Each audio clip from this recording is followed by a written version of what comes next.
आदरणीय बंधुओं, माताओं व मेरी प्यारी बहनों, राधे राधे।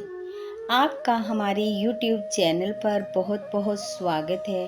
बंधुओं, आज हम इस वीडियो में श्रावण माह में नित्य प्रति सुनी जाने वाली श्रावण की कहानी सुनेंगे, जिसे सुनने सुनाने से भगवान शिव की कृपा प्राप्त होती है और घर में अन्न धन के भंडार भर जाते हैं। कथा सुनने के बाद यदि आप हमारे चैनल पर नए हैं तो हमारे चैनल को सब्सक्राइब करें, बेल आइकन को प्रेस करें ताकि हमारी वीडियो के नोटिफिकेशन सबसे पहले आप तक पहुंचे। वीडियो को शेयर व लाइक भी जरूर करें। एक गांव में एक बुढ़िया माई अपने बेटे के साथ रहती थी। दोनों माँ बेटा मेहनत मजदूरी करके अपना गुजारा चलाते थे। एक समय बुढ़िया के मन में विचार आया कि अब उसका पुत्र विवाह योग्य हो गया है और अब उसे अपने पुत्र का विवाह कर बहू ले आनी चाहिए। बुढ़िया ने कुछ समय बाद अपने बेटे का विवाह कर दिया और बहू ले आई। बुढ़िया के बेटे की बहू बहुत ही सुंदर और संस्कारी थी। वह नित्य प्रति जल्दी उठती, घर को बुहारती, स्नान आदि कार्य कर भगवान शिव का पूजन करती, कथा कहानी कहती सुनती। पूजा का कार्य वह अपने घर पर ही करती। विवाह के कुछ समय बाद श्रावण माह आया। बुढ़िया की बहू भगवान भोलेनाथ की भगत थी, सो उसके मन में ये विचार आया कि वह श्रावण में मंदिर जाकर शिवलिंग सींचे, पूजा पाठ करे, कथा कहानी कहे।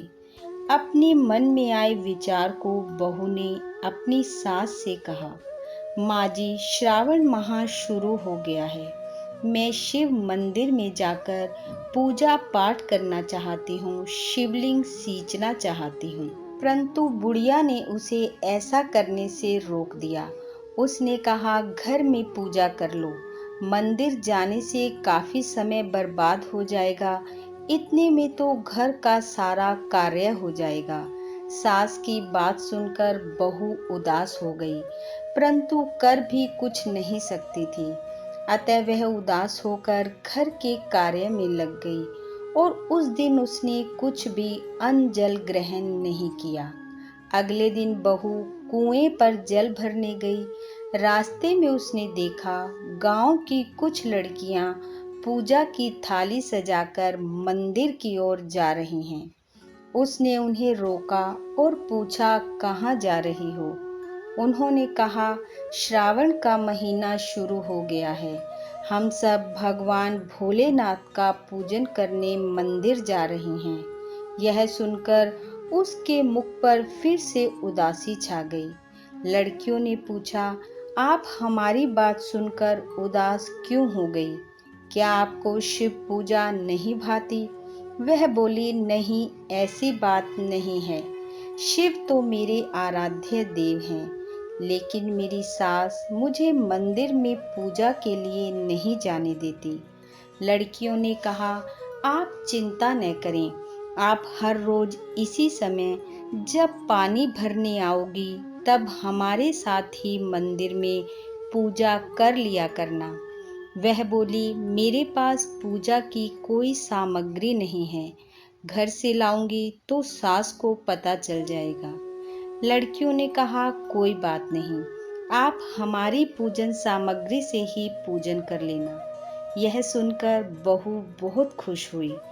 अब वह हर रोज उनके साथ मंदिर जाने लगी, जहां वह शिवलिंग सींचती और भक्ति भाव से भगवान का पूजन करती और भोलेनाथ से कहती, मैंने अपनी सास से इस बात को छिपाया है, इसके लिए मुझे क्षमा कर देना।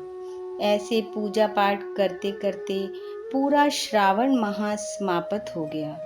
जब श्रावण माह का अंतिम दिन आया तो उसने सोचा, पूरा महीना मैंने उन लड़कियों की पूजन सामग्री से पूजन किया है, आज तो मुझे कुछ अपना भोलेनाथ को अर्पित करना चाहिए।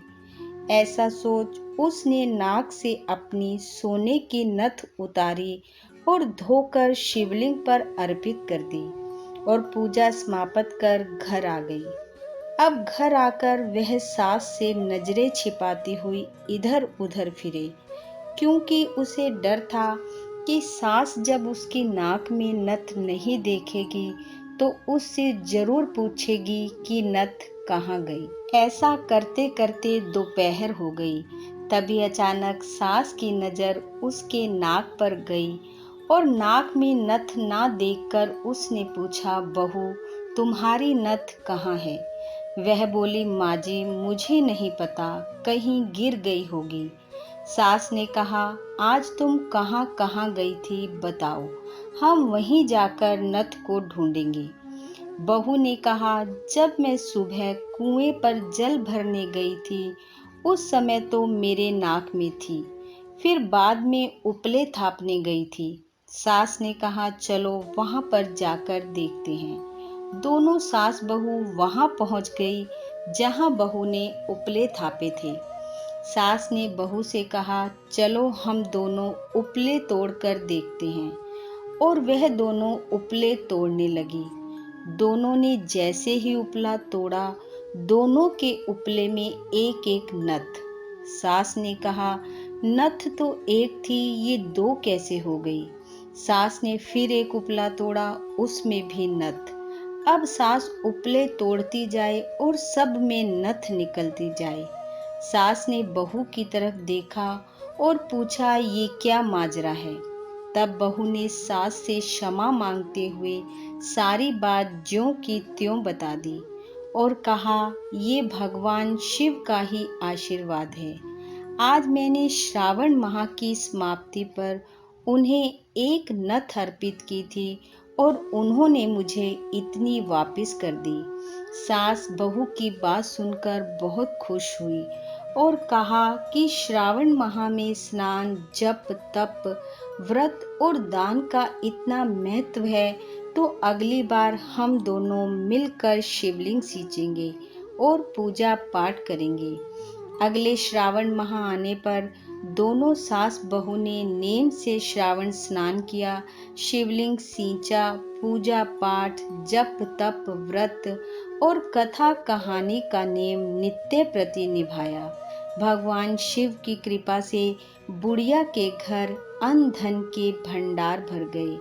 उसकी बहू को एक सुंदर पुत्र की प्राप्ति हुई। भगवान भोलेनाथ ने उनकी सभी मनोइच्छा पूर्ण की। हे भोलेनाथ, जैसे आपने बुढ़िया और उसकी बहू की सभी कामनाएं पूर्ण की, वैसी सबकी करना। इस कथा कहानी को सुनने वाले, सुनाने वाले सबके घर अन्न धन से भरपूर करना, संतान सुख देना। इन्हीं शुभकामनाओं के साथ आप सबका बहुत बहुत धन्यवाद। राधे राधे।